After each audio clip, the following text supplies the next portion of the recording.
bersiaran bersama saya Wani Zakaria untuk edisi hari ini, Selasa 4 September 2018 bersamaan dengan 23 Zulhijjah 1439 Hijrah. Terima kasih kepada anda yang terus setia bersama dengan kami, tidak kira di mana jua anda berada, yang ketika ini sedang memandu. Kalau kita lihat cuaca di luar sana kan, ada yang hujan lebat, ada yang hujan renyai-renyai. Apapun, hati-hati ketika memandu. Semoga selamat sampai ke destinasi yang hendak dituju. Dan hari ini seperti biasa, hari Selasa, kita di ruangan kekeluargaan Islam. Alhamdulillah, syukur kita panjatkan kepada Allah kerana masih lagi diberikan peluang dan kesempatan untuk bersama-sama di ruangan ilmu pada petang ini bagi mempertingkatkan lagi kefahaman dan ketakwaan kita kepada Allah SWT.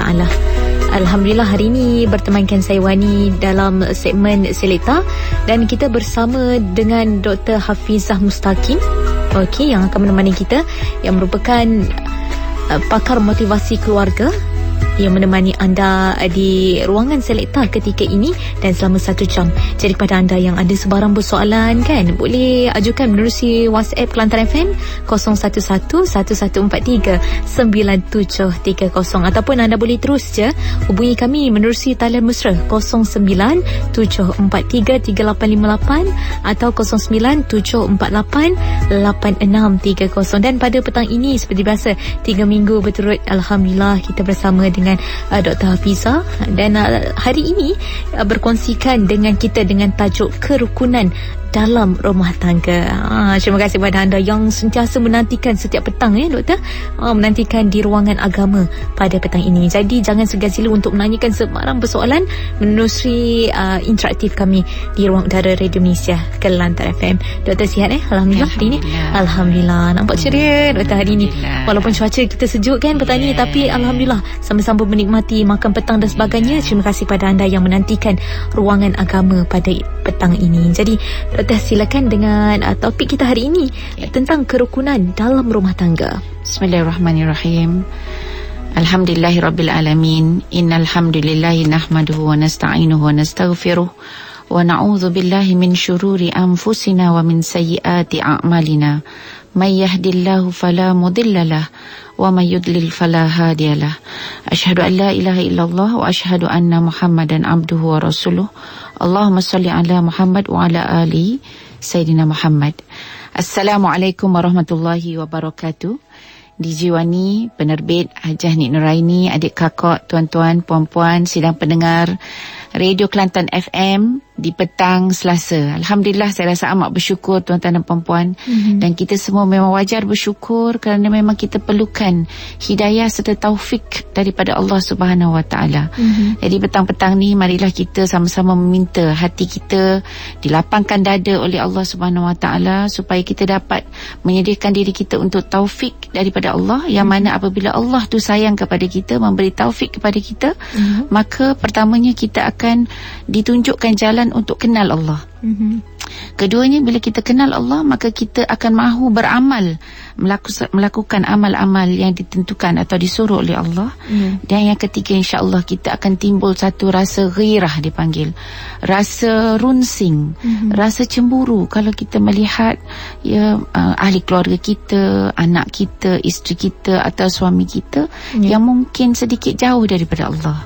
Jadi kita berasa bersemangat untuk mencari jalan bagaimana untuk kita boleh mempengaruhi mereka supaya mereka juga dekat dengan Allah seperti mana kita.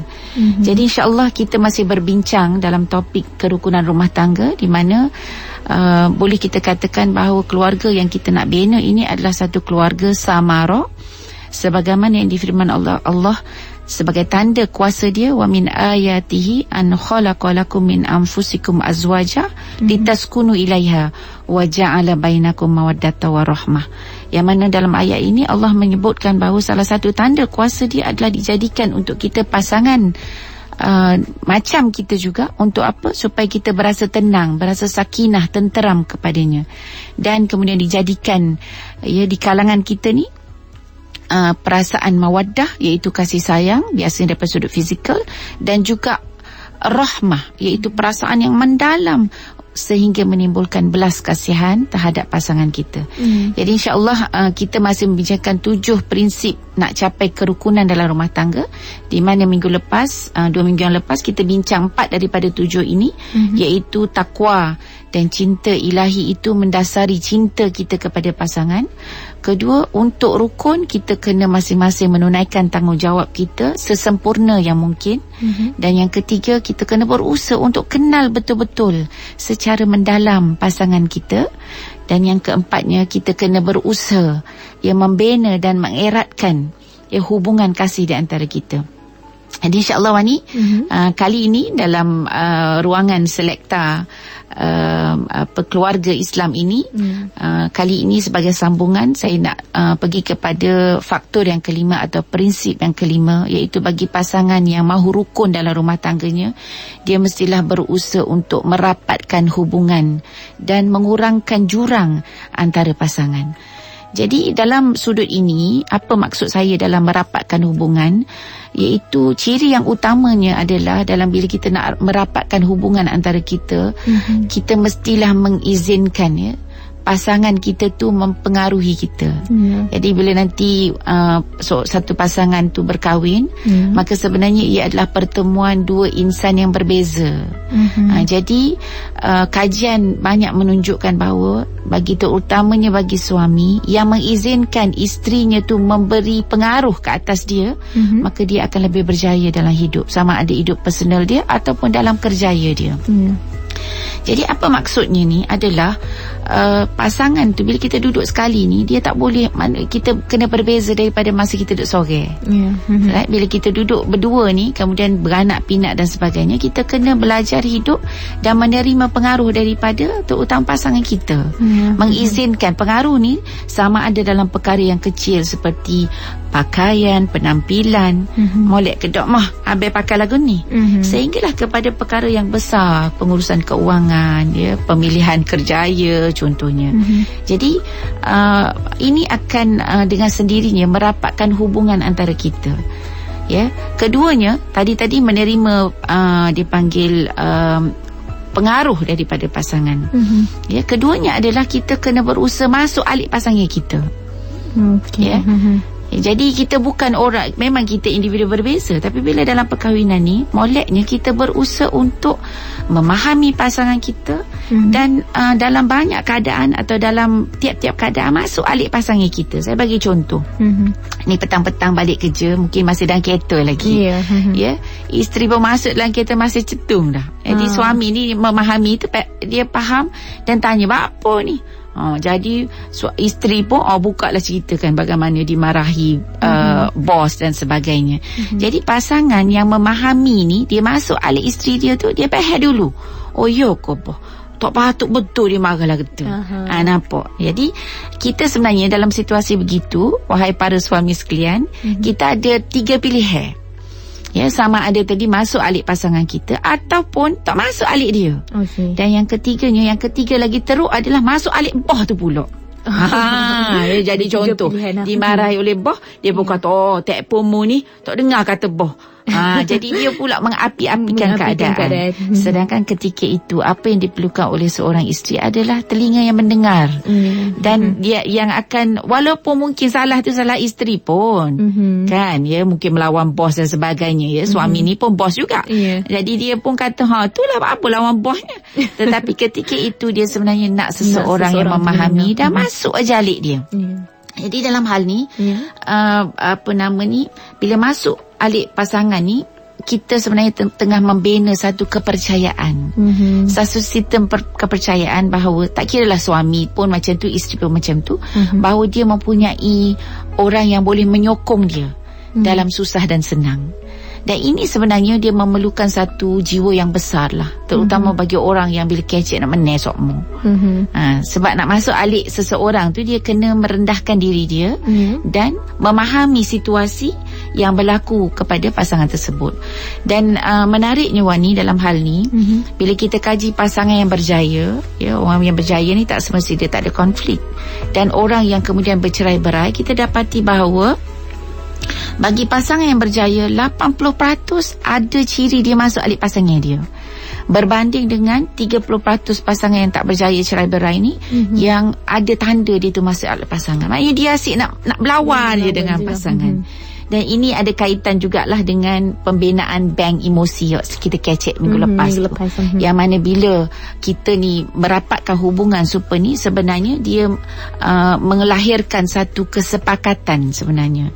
Dan inilah berkat-berkat yang kita nak ni. Bila kita sepakat, ya, kita menjadikan pasangan sebagai sahabat, dan sebenarnya kita sedang membina satu pasukan dalam menangani cabaran hidup.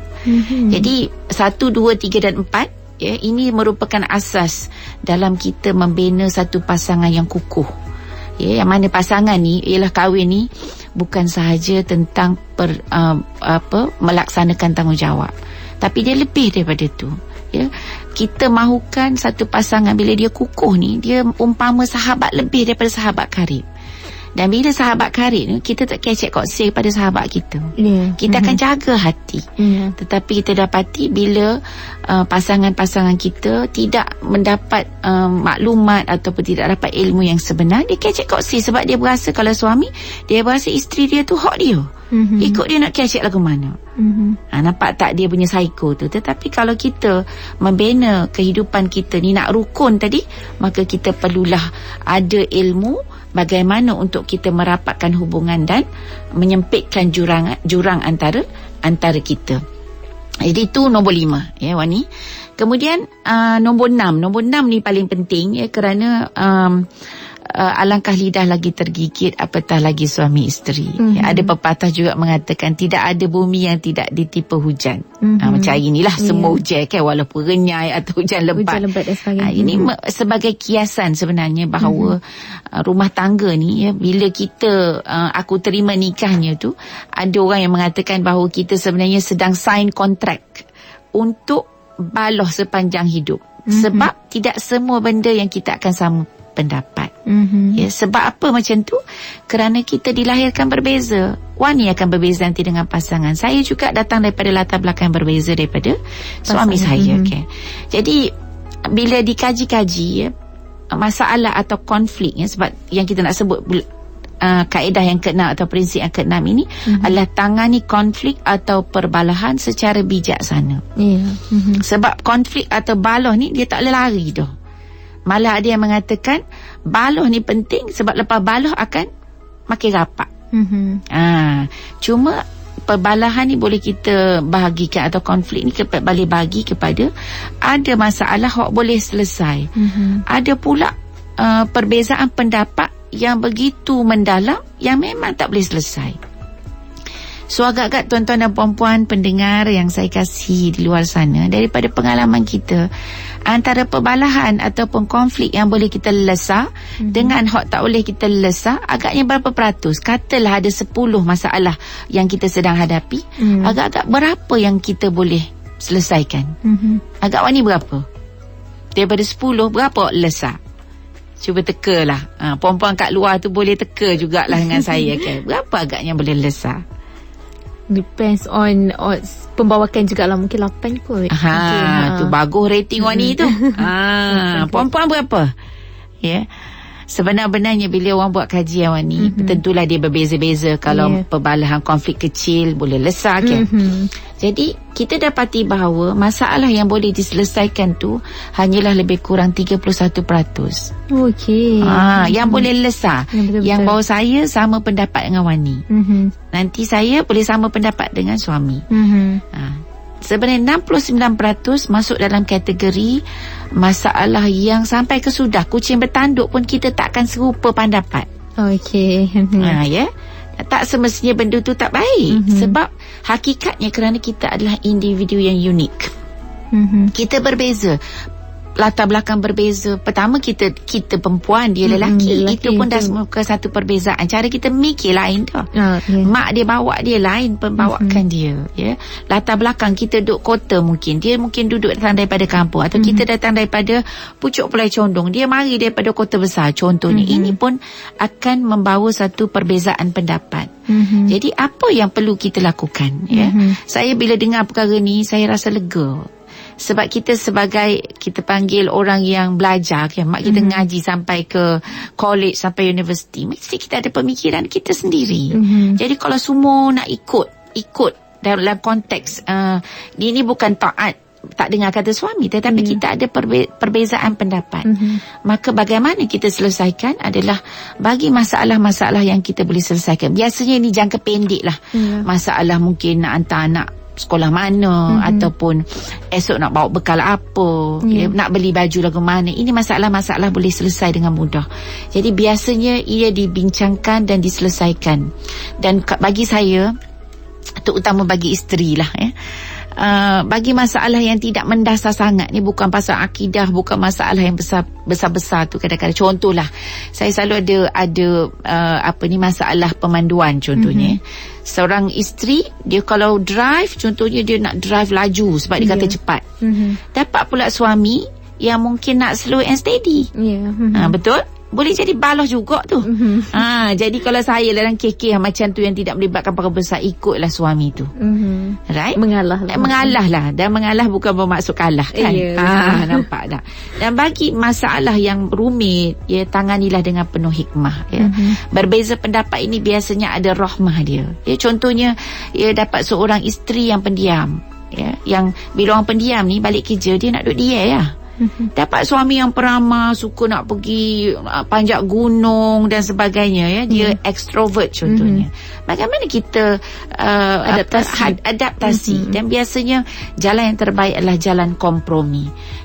Jadi menarik untuk kita renungi apakah formula Quran dalam sudut menangani konflik dan perbalahan ini. Saya bacakan surah At-Taghabun ayat 14. Auzubillahi minasyaitonirrajim. Ya ayyuhalladzina amanu inna min azwajikum wa auladikum aduwwan lakum fahzaruhum. Ayat ini bermula dengan panggilan Allah kepada kita, wahai orang-orang yang beriman. Ini panggilan sayang daripada Allah kepada kita. Sesungguhnya ada di antara pasangan-pasangan kamu, azwajikum, dan anak-anak kamu yang menjadi musuh bagi kamu. Oleh itu awaslah serta berjaga-jagalah kamu terhadap mereka. Jadi di sini Allah menyebutkan kepada kita tentang perkara yang kita perlu waspada, bahawa kalau isteri, suami dia, kalau suami, isteri dia, dan juga anak-anak dia boleh jadi masalah, musuh disebut di sini. Musuh ni kan orang yang tak sama pendapat dengan kita, orang yang mungkin ada konflik dengan kita, orang yang berbeza pendapat dengan kita. Dan Allah kata berjaga-jaga. Berjaga tu lah ke mana? Jangan ikut dia lah. Berhati-hati dengan mereka. Kemudian Allah sambung, wa in ta'fu wa tasfahu wa taghfiru fa innallaha ghafurur rahim. Jadi ini Allah ajar bagaimana nak tangani konflik, yang mana Allah kata wa in ta'fu, sekiranya kamu maafkan, wa tasfahu, tidak marah, wa taghfaru, kamu ampunkan mereka, maka sesungguhnya Allah Maha Pengampun dan Maha Mengasihani. Apa kuncinya Wani? Maaf. Makna dia, kita dalam berhadapan dengan konflik, jiwa kita tu pertamanya mesti jadi pemaaf yang Allah sebut tu. Sebab takkan mungkin kita berbaik dengan orang yang kita ada perasaan marah tu. Betul? Jadi level pertama, maafkan dulu. Level kedua, Allah kata tasfahu. Terjemahan dia tidak marah. Namun demikian, root word kepada perkataan tasfahu, sidang pendengar Radio Kelantan FM sekalian, berasaskan daripada perkataan sama root dengan mushaf. Mushaf ni Quran dipanggil mushaf. Jadi saya pernah dengar seorang mufassirin menyebutkan, dia kata mushaf ni bila kita balikkan mushaf, kita balikkan dia, nampak tak apa yang sebelum tu? Kita balik macam ni, kita tulis ni, lepas tu kita balik, nampak tak yang kita tulis tadi? Tak ada dah. Maksud dia di situ adalah satu kiasan mendalam daripada Allah Subhanahu Wa Taala bahawa kita perlu delete. Bukan je maaf, tapi lupakan. Tapi problem pada orang perempuan. Saya boleh maaf tapi tak boleh lupakan. Betul tak? Sedangkan dalam ni Allah betul-betul mengingatkan kita supaya bukan aja maaf, tapi juga jangan marah, lupakan. Yang ni saya baru jumpa 2 tahun lepas dalam klinik saya. Gitulah dia menghadapi konflik dengan suami dia. Dia tak boleh lupa doktor. Walaupun suami saya dah janji dia tak buat perangai dah, tapi sentiasa teringat-ingat, terngiang-ngiang perbuatan dia. Jadi saya kata tak boleh, kena buat ikut kata Tuhan. Tuhan kata delete, lupakan, tasfahu, dan ditutup dengan taghfaru. Taghfaru ni bahasa raja-raja, bahasa Tuhan mengampunkan. Allah yang mengampunkan kita kan, tapi Allah pinjamkan sifat itu untuk kita, mengampunkan pasangan, mengampunkan anak-anak. Oh, dalam tu makna dia. Ampun tu maknanya lebih tinggi daripada memaafkan.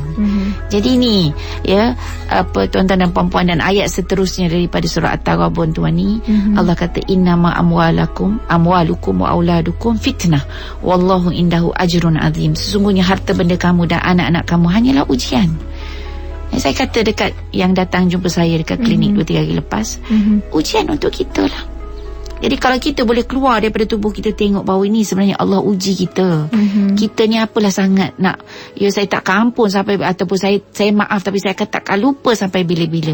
Adakah itu satu ucapan yang baik untuk kita katakan kepada pasangan kita? Jadi kenapa perlu maaf? Sebab di kalangan macam kita kata, dia tahu dah apa dia buat juga. Contoh sokmo kita kata gitu. Sebenarnya dia ada kaitan dengan, dia panggil titik buta dalam seseorang. Ya, apa titik buta ni? Kita kan tahu bila kita drive kereta, rupanya ada blind spot ataupun titik buta. Walaupun kita tengok cermin belakang tu, ada ketika tak nampak juga titik buta tu. Serupalah dalam kehidupan. Banyak orang, terutama bila dia dipenuhi dengan emosi, dia akan ada titik buta, tak nampak salah dia. Apa titik buta ni? Sebab apa? Suami kita atau pasangan kita, isteri kita tu ada titik buta, tak nampak salah dia tu. Sebab mungkin ego dia. Betul? Mungkin dia kerah pala, ataupun memang kelemahan dia, tidak nak mengaku kelemahan dia. Maka ataupun ada sejarah silam dia yang buat dia fikir begitu, sehingga kadang-kadang perbuatan dia tu boleh menyinggung hati kita. Jadi bila kita ni mempunyai hati yang besar, tuan-tuan dan puan-puan, dalam apa-apa konflik, selalu beri diskaun dekat pasangan kita. Apa maksud diskaun? Diskaun dia memaafkan dia. Mungkin dia masa tu tak sengaja, mungkin masa tu dia tak boleh nak kawal perasaan dia, mungkin dia memang dia tak nak pun nak menghancurkan hati kita, tetapi dia tergoda contohnya. Ini masalah-masalah yang biasa dalam masyarakat. Maka bila kita boleh memaafkan begitu, maka insya-Allah mudah-mudahan Allah akan datangkan rahmat dia lah dalam rumah tangga kita. Jadi dalam menangani konflik sama ada yang boleh selesai ataupun masalah yang akan berpanjangan itu, tuan-tuan dan puan-puan, antara teknik yang kita boleh gunakan. Pertama, setuju untuk tidak bersetuju. Tak apalah, habis fikir gitu, saya fikir lagu ni. Tapi balah pasal ni, ya. Keduanya adalah kita bila balah tu, kita kena lembutkan cara balah. Jangan masuk lembut ni, jangan 12 volt selalu. Derah selalu. Jadi kita memahami, inilah orang yang kita kongsi hidup dengan dia, kita kongsi katil dengan dia contohnya kan. Dengan tu kita akan berasa lebih belas kasihan. Ini panggil rahmah tadi. Rahmah tu siap belah ke dia. Dan dalam hal ni molek sekali untuk kita guna bahasa saya lebih. Tidak guna awak ni, sama awak ni tak dengar kata. Awak ni sama lagu tu, awak ni tak pernah. Itu perkataan-perkataan yang perlu kita elakkan lah dalam kita menangani perbezaan pendapat di antara kita. Dan tentunya akhirnya adalah kena tahu berhenti. Bila nak kita kena tahu bila nak berhenti baloh. Itu kalau sama-sama kerah ni payah ni. Api lawan api ni. Betul. Personality panas sokmo tu. Jadi dalam hal ni betul lah kata Wani tu. Jadi kita kena tahu kalau dia dah start nak panggil ni benda segala benda dalam hotel masuk dalam rumah kak, kena buat isyarat ni, isyarat berhenti ke.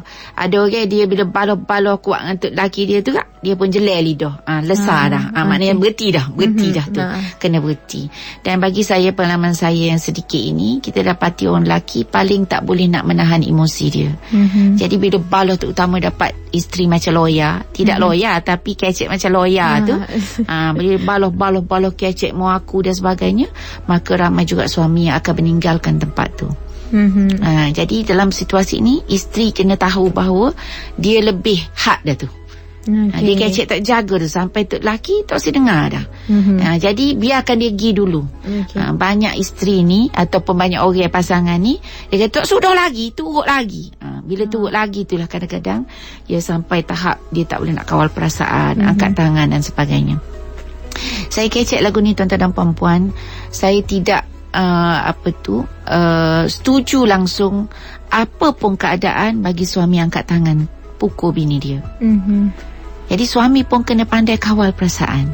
Sebab dia sekali kita ajar pukul bini kak, sok-sok berasa nak pukul. Tabiat jadi tabiat dah lah. Dalam hal ni pandailah ya. Itu orang kata suami isteri ni macam main layang-layang ya. Bila suami derah dah kecek tu, isteri kena buat apa? Kena slow sikit. Ada masa-masa isteri takkanlah dia je kena dengar kan. Ada masa-masa dia naik angin juga. Maka bila dah time naik angin tu, ada suami hok biar isteri dia wah sampai habis. Habis tu dia kata habis dah. Habis dah. Kadang-kadang bila tanya dengan habis dah, itu yang menaikkan semangat. Semangat lagi si pasangan untuk sambung lagi. Exactly. So habis jadi suami ni hok cerdik lah. Dia pun ada ilmu, dia pun biarlah isteri. Tambah lagi. Tapi akhirnya tak ada apa dah. Bagi ramai orang, apabila dia sudah boleh meluahkan perasaan dia tu gak, tak apa dah lah. Tak ada dah gapo-gapo dalam diri dia. Jadi ini sebenarnya adalah satu kemahiran. Dan bagi saya amat penting untuk suami isteri menguasai teknik-teknik bagaimana untuk menangani konflik. Sebab kita menjadi cerminan kepada anak-anak kita. Waktu saya kata lagu-lagu mana pun balah depan anak. Nak balah juga kat, tutup pintu balah tak leh. Sebab macam mana pun untuk utama anak-anak kecil, dia tengok ayah mak dia berbalah dan sebagainya, maka dia akan, pertama dia akan mewujudkan satu rasa tidak selamat dalam diri dia. Bayangkan kalau dia tengok hari-hari, dan dia akan mempengaruhi lagu mana dia. Itu saya jadi gini ni sebab tengok ayah sokmo dia balah ataupun pukul mak dia. Jadi dia akan mempengaruhi cara fikir dia. Sama ada dia tu menjadi juga orang yang lagu tu, ataupun dalam segi positifnya dia niat dah tak usah dah jadi lagu tu. Jadi itu keadaan-keadaan yang boleh berlaku. Jadi inilah kepentingan bertolak ansur, di mana saya pasti ramai di antara kita pernah dengar kisah Khalifah Umar Al-Khattab yang ketika itu menjadi khalifah, didatangi oleh seorang suami mari nak mengadu tentang isteri ngepek ke dia. Jadi mari ni semangat mari. Sampai ke tempat Umar tu, dia pun terdengar tentang bagaimana Umar ketika itu isteri dia ngepek ke Umar. Ya, kecek juga mungkin ya kepada Umar. Dan bila lepas dia dengar tu, isteri Umar tanya kepada suami tersebut apa yang dia nak cakap. Dia kata tak jadi kecek sebab dia kata dia peher dah. Kerana kalau isteri Umar pun boleh diberi peluang untuk meluahkan rasa, kenapa dia tidak boleh memberi kepada isteri dia tu meluahkan rasa. Jadi dia tanya juga Umar, kenapa dia biarkan isteri dia kecek lagu tu. Maka Umar tersenyum lalu menjawab, dia kata, tidak patutkah sekiranya aku tidak bersabar dengan kerenahnya? Bukankah dia telah memasak, membasuh pakaian untukku, menyabung nyawa, melahirkan zuriat-zuriatku, membesarkan anak-anakku, dan tempat aku mendapat hajatku. Sabarlah, kerana sungguhnya keadaan itu tidak lama pasti akan pulih sendiri. Jadi wanita kita dapati contoh-contoh Rasulullah SAW, bagaimana dia bersabar dengan kerenah isteri-isterinya. Contoh sahabat-sahabat seperti Umar. Ini adalah orang-orang yang Allah hantar menjadi contoh kepada kita, yang mana kisah-kisah mereka juga berulang dalam zaman hari ini. Jadi bagi saya dalam sudut menangani konflik ini juga peranan keluarga besar ya. Mari kita Kelantan ni masih lagi ada keluarga besar. Marilah kita ingat apa pesanan Nabi SAW apabila Nabi menyebutkan, wahai sahabatku, maukah aku kabarkan satu amalan yang lebih besar fadilatnya berbanding puasa sunat, sedekah sunat, dan solat sunat. Jadi seorang sahabat bernama Abu Darda, dia mengatakan, ya Rasulullah, tentu aku tahu kan. Jadi Nabi membalas, itulah mendamaikan perbalahan dalam keluarga dan dalam masyarakat.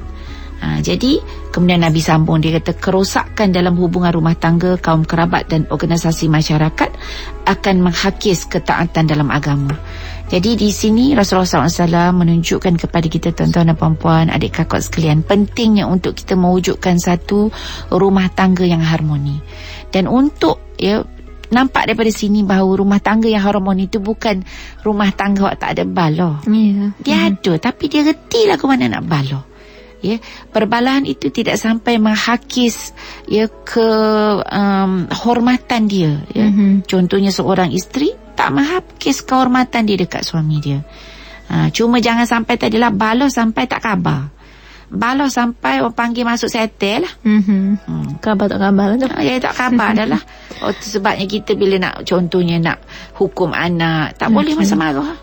Tak boleh marah. Jadi dalam kes ni, contohnya tadi bila marah suami meninggalkan tempat tu contohnya, ini ada kaitan jugalah dengan apa hadis Nabi SAW yang mengatakan bila kamu marah tu, dia kata kalau marah tu tengah berdiri, hendaklah duduk.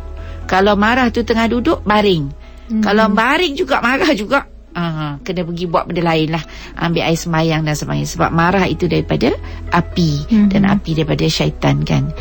Jadi ini perkara-perkara penting lah Cuma itulah bila time marah tu lagu mana, itu pentingnya untuk kita ada ilmu ni, supaya bila mari je marah tu kita tahu dah apa nak buat. Ada signal-signal dah untuk kita lakukan, supaya insya-Allah kita dapat mewujudkan satu keharmonian dalam rumah tangga. Betul. Kalau macam kita lihat situasi dalam pergaduhan pergolakan rumah tangga ini sendiri, kalau si suami ni dah air lah, mungkin dia boleh bertolak ansur dan sebagainya, tapi pasangannya api dan suka mencari kesalahan dan sebagainya, macam mana nak tangani situasi tu? Kadang-kadang ialah bila perempuan marah ni kadang-kadang ikut emosi, jadi dia marah sampai dia pula yang meninggalkan rumah dan sebagainya. Itu kira macam mana? Okey, si isteri meninggalkan rumah dengan anak-anak. Terima kasih pada soalan Wani yang amat relevan. Kadang-kadang bila kita dah tirut emosi sangat, kita boleh melakukan perkara-perkara yang boleh akan memberikan kesan jangka panjang pula pada keluarga tersebut. Itu sebab dalam rumah tangga kita ada peraturan. Dia tak boleh ikut hati. Orang kata ikut hati mati. Ikut rasa binasa. Jadi dalam hal ni kita ada peraturan. Bukan kita yang tentukan, bukan suami yang tentukan, bukan isteri yang tentukan, tetapi peraturan ini ditentukan oleh Allah Subhanahu Wa Taala. Yang antara peraturannya, isteri tak boleh tinggalkan rumah tanpa izin suami contohnya. Jadi dalam hal ni memanglah masa baloh tu kalau kita kesik tak dengar dah. Jadi moleknya dalam rumah tangga ni kita ada sesi-sesi yang mana kita berbincang tanpa suasana marah. Contohnya berlakulah hak tadi tu. Lari tinggal. Maka seorang isteri yang jiwanya bersih, dia lari tu tengah jalan tu fikir dah, molek ke dok aku buat ni. Okey. Dia tu khabar ingat, istighfar. Sebab bila marah ni settle lah mari. Jadi macam mana pun kita bila dipandu dengan agama akan ingat bahawa molek ke kita buat tu. Sebab bila kita turut tu, takut tadi kemurkaan Allah mari kat kita.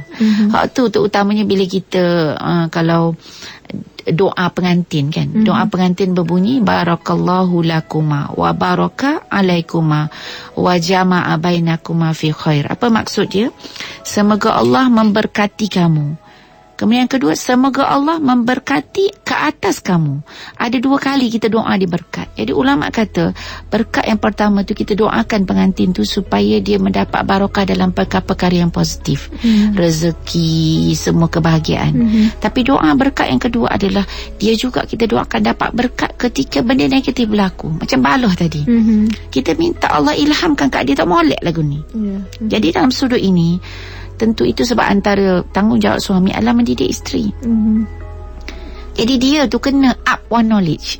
Jadi saya harap petang-petang ni bukan je isteri tapi juga suami dengar. Jadi kalau dapat suami isteri yang macam ni contohnya, kita tak boleh izinkan dia. Itu sebab antara pandangan yang kita kena beri kepada isteri atau suami kita adalah pandangan kasih. Sial ke dia sebab salah dia kalau dia lari dengan kita, kena turut dia.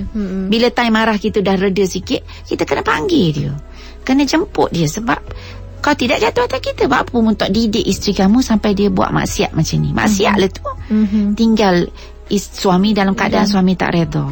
Jadi seorang suami yang celik pemikiran dia tak kata aku tak redha sampai ke penumpang bila-bila. Faham ni dah didik, suami tu dah didik ke isteri dia.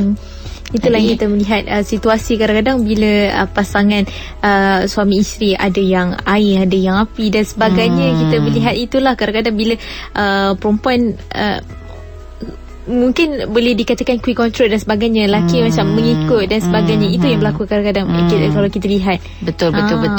Jadi mungkin cabaran di sini adalah suami tak sebalah ikut isteri. Sehingga kadang-kadang apa yang dilakukan oleh isteri itu di luar batasan yang dibenarkan oleh agama. Jadi akhirnya suami ni masuk syurga dia kerana dia taat pada mak ayah dia. Tapi isteri ni masuk syurga dengan redha suami. Jadi dia kena berasa macam tu. Maknanya kalau dia lock isteri dia melakukan perkara yang mungkin dimarah agama, maka dia kena ada rasa sampai kesihan belas kepada isteri dia. Dia kena bertanggungjawab membetulkan pandangan isteri dia. Jadi contohlah mungkin masa tengah balah-balah tu dia give in, dia panggil, dia builah kepada isteri dia. Tapi lepas tu time molek dia kata tak boleh tu mah buat gitu, tak molek tu. Jadi mungkin masa molek tu isteri ni sekerah-kerah mana pun dia akan ada lembut dia. Jadi kata lain kali tak boleh buat gitu. Jadi seorang isteri yang lembut jiwa dia akan kata, minta maaf abang, saya tadi mau ikut perasaan. Adik semula kalau saya buat gini Abang tunjuk tangan, tunjuk isyarat, tak boleh dah tu. Salah dah tu saya buat gitu. Tapi untuk buat benda ni Wani, kita kena buat yang atas tadi. Kenali pasangan, kena eratkan kasih, kena buat perkara-perkara yang merapatkan hubungan. Dia kena contohnya tadi merapatkan hubungan. Barulah nanti ketika baloh tadi dia ada fikiran, tidak hanya ikut perasaan dan sebagainya. Baik itu. Jadi sekarang kita buka talian kepada rakan pendengar kita yang ada sebarang persoalan 09-743-3858 atau 09-748-8630. Kalau anda tak dapat nak tembusi talian Mesra Kelantan FM, jangan risau, anda boleh hantarkan menerusi WhatsApp kami 011143 9730. Hello, Assalamualaikum. Assalamualaikum. Waalaikumsalam warahmatullahi. Siapa di talian ni? Saya Hamidah. Puan Hamidah. Silakan Puan Hamidah. Assalamualaikum Doktor. Waalaikumsalam warahmatullahi. Puan Hamidah. Ya, masalah apa Doktor? Ya. Kena dengan konflik rumah tangga, betul? Pasangan yang berpisah ni Doktor. Pasangan berpisah rumah tangga ni masalahnya. Antara Lisai Bora di mahkamah dia kata tidak bersepahaman. Dia kata tidak sebatas pun mimpi lain-lain. Kalau dia kata lah kalau dia luka, dia kata luka sembuh pun dia kata, tapi parut masih ada. Dia tu lah. Kalau dia balas pun dia tak balas geger, maka balas disu semua senyap aku senyap. Malam-malam kabar-kabar tu betul gitu juga. Betul. Bagaimana itu?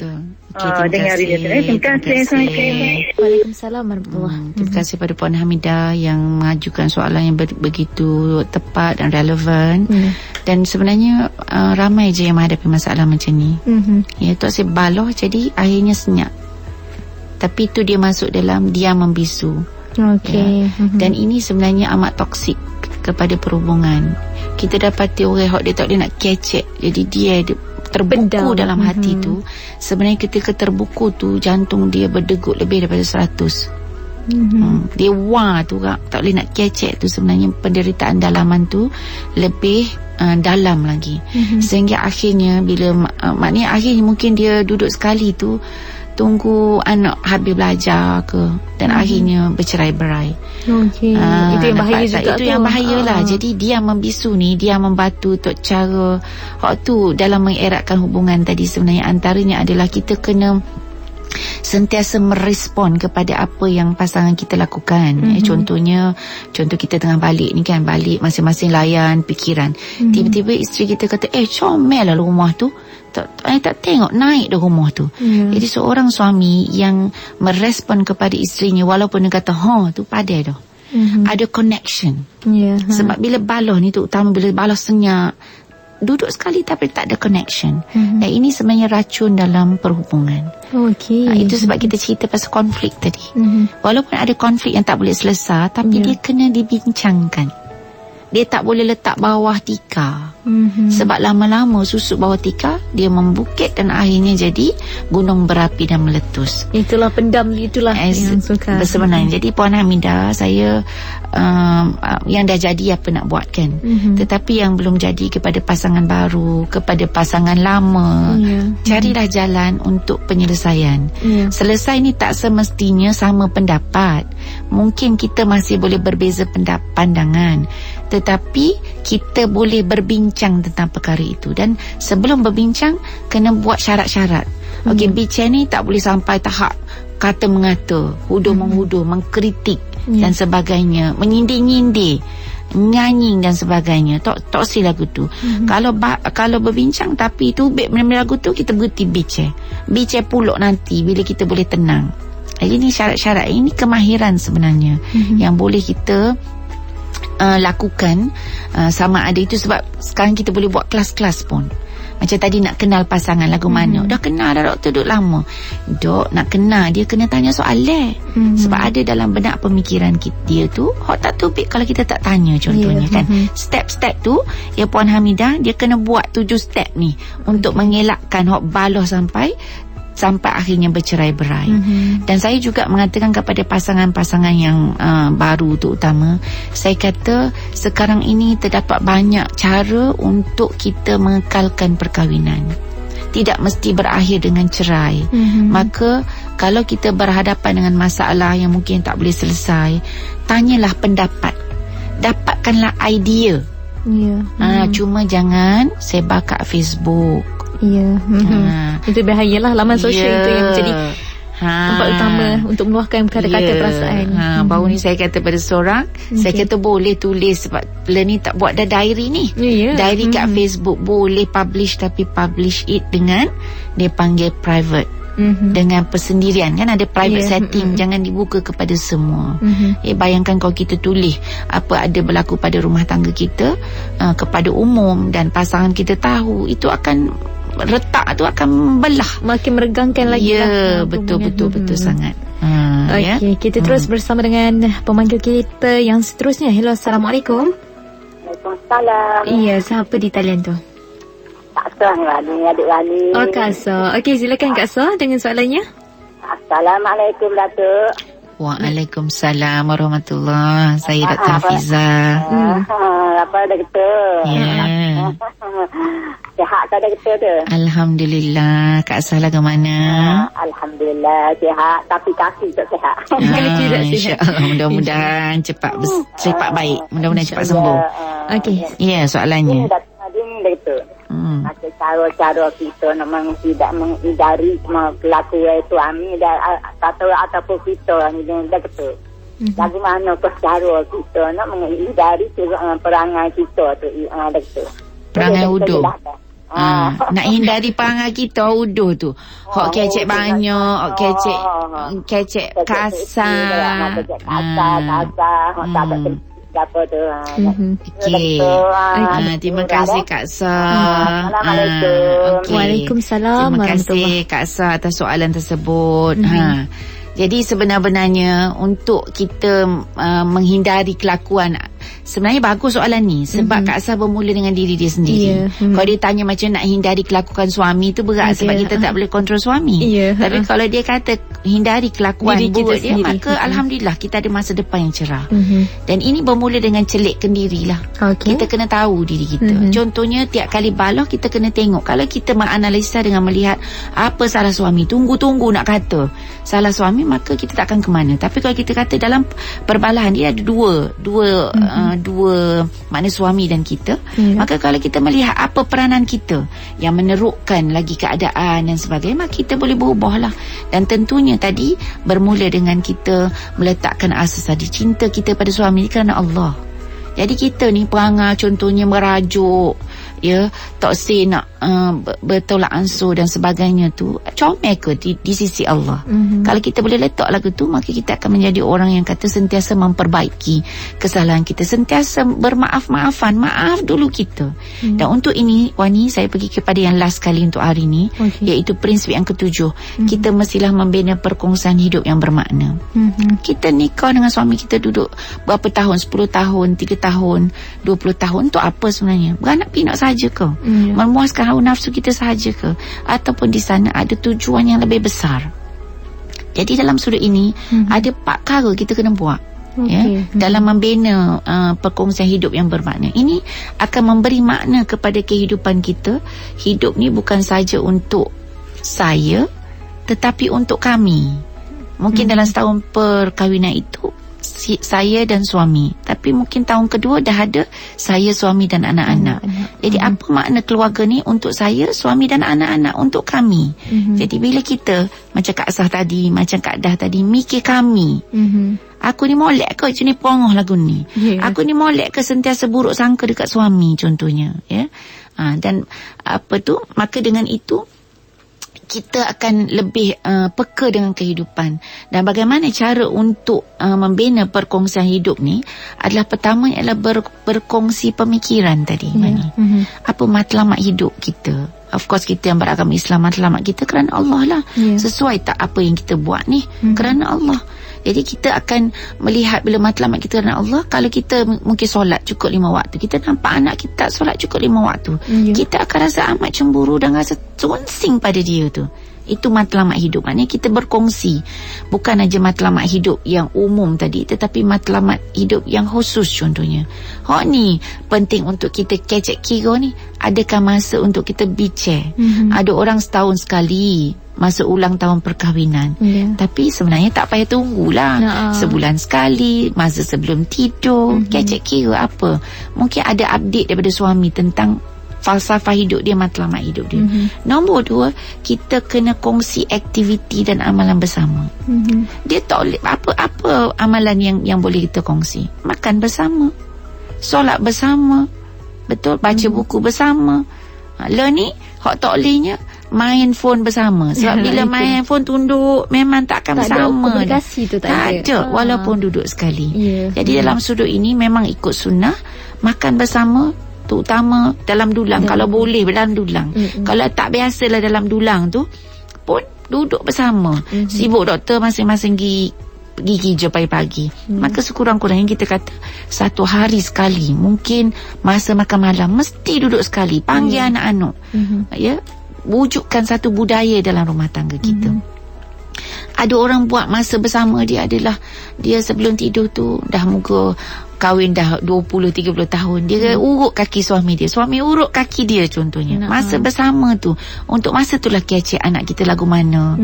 Tapi kita takkan boleh buat wujud perkongsian hidup yang bermakna kalau kita tadi tak rapat, tak kenal dia, tidak dasarkan, dia tak tunai tanggungjawab, asyik nak marah kerana marahkan dia tidak tunai tanggungjawab.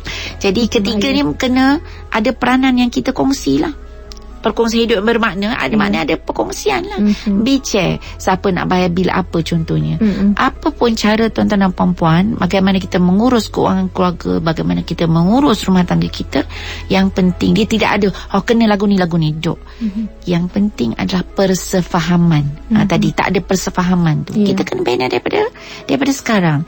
Jadi ibu-ibu dan bapa-bapa di luar sana yang mungkin sudah menghadapi cabaran dalam kehidupan, kalaulah sekarang ni anak kita tengah nak melalui fasa hidup berumah tangga, saya amat berharap sebelum kita serahkan dia kepada pasangan masing-masing, kita berikanlah tunjuk ajar ni. Sama ada perkahwinan kita berjaya atau tak berjaya suku kira, tapi sekurang-kurangnya pengalaman kita sampaikan kepada anak kita dengan cara yang positif. Ini saya panggil bina perkongsian hidup yang bermakna ni, Wani, adalah masa mutiara bersama keluarga. Tapi kita kena strict lah. Contohnya kita bukan aja makan keluar bersama-sama tiap-tiap minggu, bukan tiap-tiap bulan, tapi tiap-tiap minggu. Tapi bila duduk dekat restoran makanan segera ke, restoran mana mewah ke, masing-masing duduk dengan handphone. Tak ada makna. Kita belanja 200-300 ringgit mungkin 100 lebih ringgit, tak ada makna. Jadi sebagai ketua keluarga atau sebagai pembantu, kita ni orang kedua lah, ya, ketuanya suami, kita ni isteri, kena buat peraturan. Boleh gini mama bawa pergi mana, KFC ke mana, tapi sampai mama bawa semua handphone masuk dalam beg ni. Nanti dah lesak baru ambil handphone. Jadi ini contoh peraturan-peraturan yang kita kena buat. Dan insya-Allah antara perkara kita kena buat dalam perkongsian ni bagi saya, pertama adalah kena makan bersama. Berjemaah tu penting. Kemudian solat bersama. Dan kalau boleh memang dah solat dia penuh 5 waktu, tambah pula solat tahajud. Memang ada saranan daripada Nabi sallallahu alaihi wasallam untuk seorang suami yang membangunkan isteri di tengah malam untuk tahajud. Kalau isteri tak boleh bangun, rencis air, Nabi suruh. Dan berkat juga kepada seorang isteri yang bangun malam, suami tak bangun lagi, dia bangunkan, kemudian rencis, nak menunjukkan kepada kita di sana saling membina dalam rumah tangga ni kan. InsyaAllah. Baiklah, dah pun 7:01 cepat masa lalu untuk kita terus bersama dengan doktor. Jadi terima kasih kepada anda yang terus dengarkan Radio Malaysia Kelantan FM ketika ini. Campur cuaca di luar pun seakan akan merestui perjalanan kita hari ini, sejuk dingin dan sebagainya. Ada yang hujan lebat, ada yang hujan renyah-renyah. Masih lagi dalam perjalanan pulang dari tempat kerja dan sebagainya, hati-hati ketika memandu. Jadi kepada anda yang tak sempat nak menanyakan soalan, insyaAllah minggu depan kita masih lagi bersama dengan Dr. Hafizah Mustaqim yang membicarakan di ruangan kekeluargaan Islam. Tentunya hari ini selama 3 minggu kita berbicara tentang kerukunan dalam rumah tangga yang pastinya cukup menarik. 3 minggu kita bersama dengan doktor, dan insyaAllah minggu depan pun masih lagi bersama. Jadi kepada anda yang mungkin tak berpeluang untuk hantarkan soalan dan sebagainya, jangan risau, insyaAllah minggu depan kita masih lagi bersama dengan doktor. Jadi doktor, sebelum kita melaburkan tirai, silakan mungkin ada perkongsian. So akhirnya tuan-tuan dan puan-puan, kita tak boleh larilah daripada doa. Sentiasa berdoa. Apapun keadaan kita hari ini, bagaimanapun suami kita, bagaimanapun isteri kita dan anak-anak kita, kita kena positif, sentiasa berdoa. Inilah doa kita, Rabbana hablana min azwajina wa dhurriyyatina qurratu a'yun waj'alna lil muttaqina imama. Dan kita berdoa ni ya untuk supaya Allah anugerah kepada kita anak cucu kita, ya, isteri kita, keturunan kita yang menyenangkan hati kita, menyejukkan mata kita, dan jadikanlah kita ini imam bagi orang yang bertakwa. Kerana apa kita kena jaga keluarga kita? Kerana kita matlamat kita adalah untuk kita reunion nanti di syurga. Jadi sebelum saya berakhir, sebenarnya saya nak mewar-warakan satu peluang untuk tuan-tuan dan puan-puan di luar sana, iaitu Bengkel Asas Kemahiran Menolong dan Konsep Gender dalam Kehidupan pada 8 September hari Sabtu ni, yang kita akan buat 9 hingga 2 tengah hari, dianjurkan oleh Pejabat Pembangunan Wanita Negeri Kelantan. Lokasinya adalah di Dewan Seminar Kompleks Jabatan Kebudayaan Negeri Kelantan. Jabatan Kebudayaan dan Kesenian Negeri Kelantan. Jadi tuan-tuan dan puan-puan dialu-alukan untuk bersama-sama untuk meningkatkan kefahaman kita. Jadi akhirnya insya-Allah mudah-mudahan kita benar-benar akan dapat melahirkan baiti jannati, ya, rumahku, syurgaku, yang betul-betul kita idamkan. Yang baik datang daripada Allah, tak baik semata-mata daripada saya. Wabillahi taufik wal hidayah. Wassalamualaikum warahmatullahi wabarakatuh. Waalaikumsalam warahmatullahi wabarakatuh. Jadi kepada anda terus bersama dengan Radio Malaysia Kelantan FM, terima kasih kepada anda yang terus setia bersama dengan kami. Jadi untuk anda yang tidak berpeluang untuk menanyakan sebarang persoalan, jangan lupa minggu depan kita masih lagi bersama dengan Dr. Hafizah Mustaqim.